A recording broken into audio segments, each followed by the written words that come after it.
Hello guys, इस video में हम पढ़ेंगे कि लीनियर डिपेंडेंस और लीनियर इंडिपेंडेंस क्या होता है।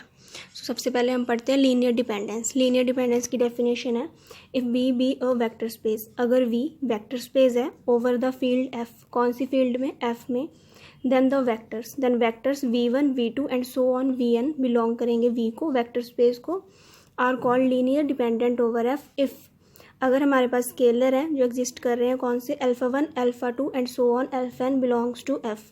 और इसमें ये कंडीशन होती है कि इसमें सारे स्केलर ज़ीरो नहीं होते, एक हो सकता है, दो हो सकते हैं, बट सारे स्केलर ज़ीरो नहीं होंगे। एक हो सकता है जैसे अल्फ़ा 1 ज़ीरो है, बट अल्फ़ा 2 2 हो सकता है, अल्फ़ा 3 4 हो सकता है, बट सारे ज़ीरो नहीं होंगे, not all of them zero. So such that alpha 1 v1 plus alpha 2 v2 and so on alpha n vn is equal to zero, मतलब सारे स्केलर्स इसमें ज़ीरो नहीं आएंगे। ये लीनियर डिपेंडेंस की डेफिनेशन है। नेक्स्ट हमारे पास लीनियर इंडिपेंडेंट की डेफिनेशन है। सेम डेफिनेशन है, बस थोड़ा सा डिफरेंस होगा कि इसमें सारी वैल्यूज़ ज़ीरो होती हैं। अल्फ़ा 1 भी ज़ीरो होता है, अल्फ़ा 2 भी, अल्फ़ा 3 भी, सारी वैल्यूज़ ज़ीरो होती हैं। So if V is a vector space over a field F, then the vectors, ये वेक्टर्स बिलोंग करेंगे जो कि वी को बिलोंग करते हैं, are called linear independent over F if there exist. Scalars हैं हमारे पास, ऑल ऑफ देम ज़ीरो, इसमें सारे स्केलर ज़ीरो होते हैं और लीनियर डिपेंडेंस में सारे स्केलर ज़ीरो नहीं होते। यही डिफरेंस है लीनियर डिपेंडेंस और लीनियर इंडिपेंडेंट में। सो लीनियर इंडिपेंडेंट और लीनियर डिपेंडेंट को अच्छे से क्लियर करने के लिए हम इसका एक एक क्वेश्चन करेंगे। So first question is find the value of के की वैल्यू फाइंड आउट करनी है। हमें वेक्टर्स गिवन है, ये वाले वेक्टर्स गिवन है, आर लीनियर डिपेंडेंट। के की वैल्यू फाइंड आउट करनी है अगर ये वेक्टर्स लीनियर डिपेंडेंट है। सो ये हमें वेक्टर्स दिए हुए हैं, ए बी सी हम कोई स्केलर से लेते हैं, अल्फ़ा बीटा गामा भी ले सकते हैं। Let a b c be scalars in R such that. So क्या थी, alpha 1 v1 plus alpha 2 v2 plus alpha 3 v3। So यहाँ ये मल्टीप्लाई हो जाएंगे, मतलब a v1 plus b v2 plus c v3, ये वेक्टर्स गिवन है हमें। सो a इंटू ये value plus b into vector की value plus c into v3 की value is equal to zero.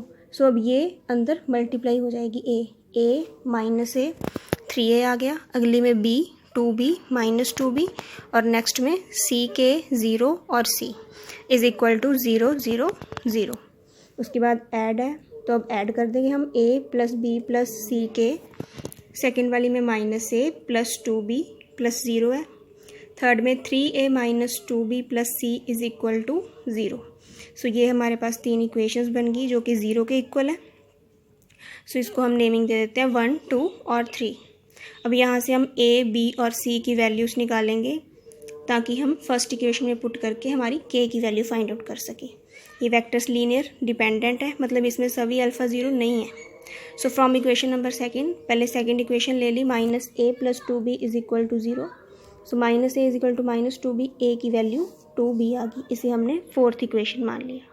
हमारे पास फोर्थ इक्वेशन आ गई, फोर्थ इक्वेशन को हम थर्ड में पुट कर देंगे, मीन्स 2b की जगह हम a पुट कर देंगे। सो यहाँ हम वैल्यू पुट कर देंगे, 2b की जगह a पुट कर दिया, 3a minus a plus c is equal to 0, 3a minus a is 2a plus c is equal to 0, then 2a is equal to minus c, और c की value हमारे पास माइनस 2a आ गई, c की value minus 2a आ गई, और हमारी a की वैल्यू 2b थी। हमें फर्स्ट इक्वेशन में चाहिए तो हमें इसको सेम फॉर्म में बनाना पड़ेगा, या तो हम a में पुट करेंगे या फिर b की वैल्यू में।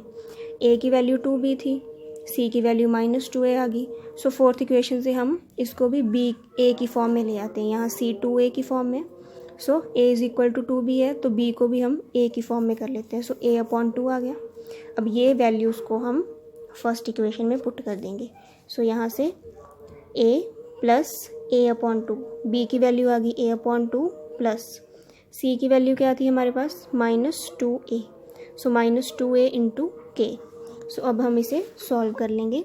So a plus a upon 2 minus 2a k is equal to 0।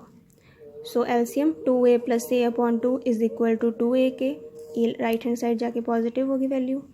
2a plus a is 3a is equal to 2 2 ज़ा 4 4a के, a से कैंसिल, और k की वैल्यू हमारे पास 3 अपॉन 4 आ गई। सो ये हमने k की वैल्यू निकालने के लिए हमने a b c की वैल्यू निकाली और हमारा ये आंसर आ गया। पहले हमने लीनियर डिपेंडेंट का क्वेश्चन किया है, अब हम लीनियर इंडिपेंडेंट का करेंगे। सो इसमें हमें वेक्टर्स गिवन है, हमने प्रूव करना है कि ये लीनियर इंडिपेंडेंट है। लीनियर इंडिपेंडेंट में क्या होता है कि सारी अल्फ़ा की वैल्यूज़ मीन्स सारे जो हमारे स्केलर्स हैं वो ज़ीरो होते हैं। सो हमें पता ही है, consider α1 v1 plus α2 v2 plus α3 v3 is equal to zero. So यहाँ वेक्टर्स की वैल्यूज़ पुट कर देंगे और ब्रैकेट ओपन कर लेंगे। यहाँ से 2α1 0α1 0α1, यहाँ से 0α2 3α2 आ गया 3α2 प्लस α3, ये तो ज़ीरो ही बन जाएंगे। यहाँ से 4α3 इज़ इक्वल टू ज़ीरो, मतलब ये तीनों ज़ीरो के इक्वल हैं। So 2α1 is equal to zero, 3α2 is equal to zero, 4α3 is equal to zero. So यहाँ से हमारे पास α1 भी ज़ीरो आ गया, α2 भी ज़ीरो आ गया और α3 भी ज़ीरो आ गया। So hence vectors are linear independent. यही हमने प्रूव करना था कि जो वेक्टर्स हैं वो लीनियर इंडिपेंडेंट है।